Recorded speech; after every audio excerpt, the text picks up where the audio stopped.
அஸ்ஸலாமு அலைக்கும் வரஹ்மத்துல்லாஹி வபரகாத்துஹு. அல்ஹம்துலில்லாஹ் வஸ்ஸலாத்து வஸ்ஸலாம் அலா ரசூலில்லாஹி அம்மா பஅத்.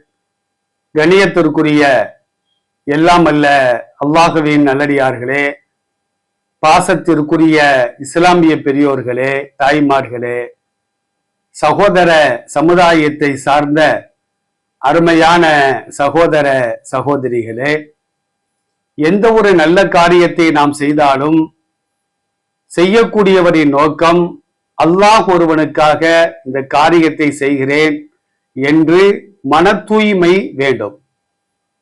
மன தூய்மை இல்லாமல் எவ்வளவு பெரிய நன்மையான காரியங்களை செய்தாலும் கூட அதற்கு அல்லாஹ்விடத்திலே எந்த மதிப்பும் மரியாதையும் கிடையாது என்பதை இஸ்லாம் திட்டவட்டமாக சொல்லி காட்டுகிறது.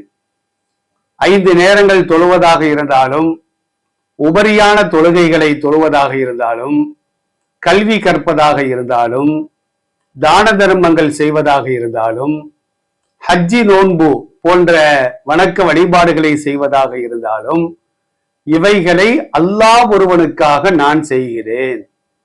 ஒரு மரத்தை நட்டுகின்றோம், ஒரு கிணற்றை தோண்டுகின்றோம், அல்லாஹ்விற்காக இந்த நல்ல காரியத்தை நான் செய்கின்றேன், இதன் மூலமாக மக்கள் பயன்பெற வேண்டும், அதன் மூலமாக மறுமையிலே எனக்கு கூலிகள் கிடைக்க வேண்டும் என்ற எண்ணத்தோடு தான் அந்த நற்கர்மங்களை நாம் செய்ய வேண்டும். என்னை பாராட்ட வேண்டும், என்னை புகழ வேண்டும், என்னை வாழ்த்த வேண்டும் என்ற எண்ணத்திலே ஒரு காரியத்தை நாம் செய்தால் அந்த எண்ணங்கள் உலகத்திலேயே நிறைவேற்றப்படும், மறுமையிலே அவனுக்கு நன்மையில் எந்த பங்கும் கிடையாது என்று நபி ஸல்லல்லாஹு அலைஹி வஸல்லம் அவர்கள் பல்வேறு ஹதீசுகளின் மூலமாக நமக்கு சொல்லி காட்டுவார்கள். அல்லாஹ்வுடைய கிருபையினால இன்றைக்கு மார்க்க கல்வியை கற்பதற்காக ஆண்களை விட பெண்கள் அதிகமாக ஆர்வம் உள்ளவர்களாக இருக்கிறார்கள். ஆண்களும் கல்வியை கற்கிறார்கள், அதைவிட ஒரு படி அதிகமாக பெண்கள் மார்க்க கல்வியை அதிகமாக கற்றுக்கொள்கிறார்கள். இந்த மார்க்க கல்வியை கற்றுக்கொள்ளக்கூடியவர்கள் என்ன எண்ணத்திலே அதை கற்றுக்கொள்ள வேண்டும் என்று சொன்னால், நபி ஸல்லல்லாஹு அலைஹி வஸல்லம் கூறுகின்ற ஒரு செய்தி இப்னு மாஜா அப்படிங்கிற நூல்ல பதிவு செய்யப்படுகிறது. ஜாபிர் இப்னு அப்துல்லா ரலியல்லாஹு அன்ஹுமா அந்த ஹதீஸை அறிவித்து காட்டுவார்கள். மார்க்க கல்வியை கற்றுக்கொள்ளக்கூடிய ஒவ்வொரு மாணவர்களும் மாணவிகளும் இந்த ஹதீஸை ஆழமாக சிந்தித்து பார்க்க வேண்டும். நபி ஸல்லல்லாஹு அலைஹி வஸல்லம் சொன்னார்கள், லா தஅல்லமுல் இல்ம லிதுபாஹு பிஹி அல் உலமாஅ. ஆலிம்களிடத்தில், மார்க்க அறிஞர்களிடத்தில் தற்பெருமை கொள்வதற்காக நீங்கள் கல்வியை கற்றுக்கொள்ளாதீர்கள். நாம கல்வியை படிச்சாதான் ஆலிம்களுக்கு மத்தியில நமக்கு ஒரு கண்ணியம் கிடைக்கும், ஒரு மரியாதை கிடைக்கும், நம்மையும் போற்றுவார்கள் என்பதற்காக கல்வியை நாம் கற்றுக்கொள்வது கூடாது. வலா லிதுமாரு பிஹி அஸ்ஸுஃபஹாஅ. பொதுமக்களோடு, அதாவது மார்க்க ஞானம் இல்லாத மக்களோடு, அறிவினர்களோடு தர்க்கம் செய்வதற்காக கல்வியை கற்றுக்கொள்வது கூடாது. மார்க்க ஞானம் இருந்தாதான் அறிவினர்களோடு தர்க்கம் செய்யலாம், அதை வைத்து சம்பாதிக்கலாம் என்பதற்காக கல்வியை கற்றுக்கொள்வது கூடாது. கல்வியை கற்றுக்கொள்ள வேண்டும். அறிவினர்களுக்கு கல்வியை போதிப்பதற்காக கல்வியை கற்கலாம். அவர்களோடு விவாதம் செய்வதற்கு, தர்க்கம் செய்ய வேண்டும் என்ற நோக்கத்திற்காக 4 ஹதீஸ 4 ஆயத்தை படிச்சானா இதை வச்சு அவன்கிட்ட போய் நம்ம என்ன செய்யலாம், விவாதம் பண்ணலாம், அவனை தோற்கடிக்கலாம், அவனை கேவலப்படுத்தலாம் என்ற நோக்கத்தில் கல்வியை கற்றுக்கொள்வது கூடாது. நபி ஸல்லல்லாஹு அலைஹி வஸல்லம் சொன்னார்கள், வலா தஹய்யரு பிஹி அல் மஜாலிஸ. கல்வியை கற்றால்தான் மக்களை எல்லாம் ஒன்று திரட்டி போதனை செய்ய முடியும், அதன் மூலமாக புகழை பெற்றுக்கொள்ள முடியும், பணத்தை பெற்றுக்கொள்ள முடியும் என்பதற்காகவும் கல்வியை கற்றுக்கொள்வது கூட. இப்படி யாராவது இந்த நோக்கத்திற்காக கல்வியை கற்றுக்கொண்டால்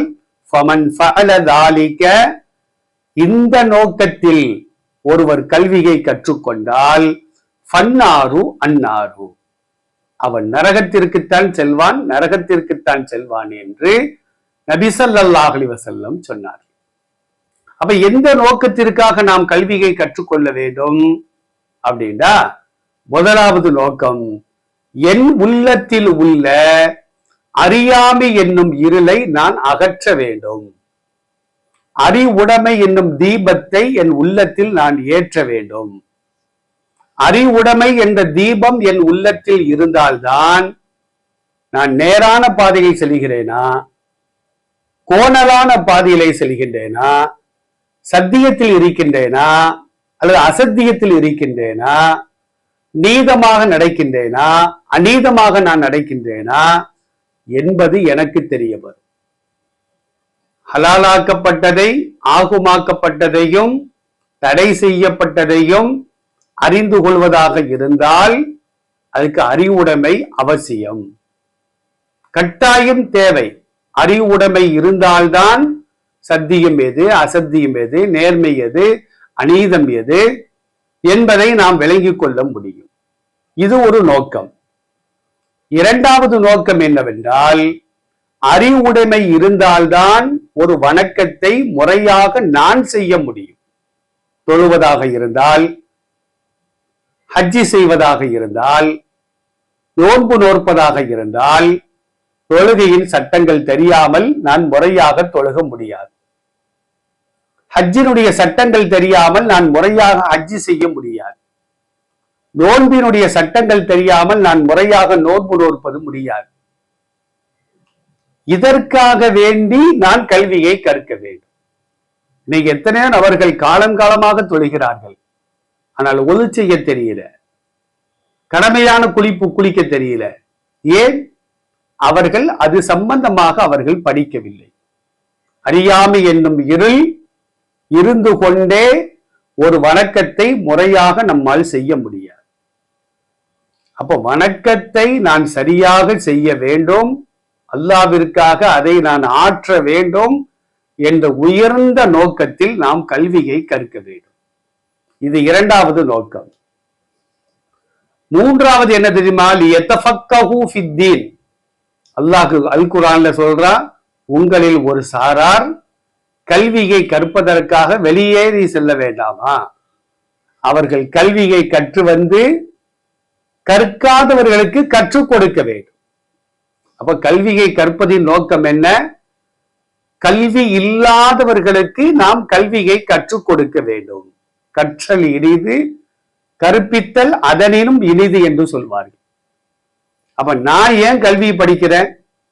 கல்வி இல்லாதவங்களுக்கு நான் கல்வியை போதிக்கணும் என்ற நோக்கத்திற்காகத்தான் கல்வியை நாம் கற்க வேண்டுமே தவிர, நான் படிச்சாதான் அறிவாளிகளுக்கு மத்தியில எனக்கு பெருமை கிடைக்கும், அறிவினர்களோடு நான் தர்க்கம் செய்யலாம், மக்களை எல்லாம் என் பக்கமாக நான் கவரலாம், கல்வி இருந்தாதான் நம்மள்கிட்ட 4 பேர் வருவாங்க, நாம சட்டத்தை சொல்லலாம், ஏதாவது அவங்கள்ட்ட வாங்கலாம் என்ற நோக்கத்திற்காக நாம் கல்வியை கற்றால் அந்த கல்வி கடைசியில நரகத்தில் கொண்டு போய் தான் தள்ளும் என்பதை இந்த ஹதீஸின் மூலமாக நபி ஸல்லல்லாஹு அலைஹி வஸல்லம் சொல்லி தருகின்றார்கள்.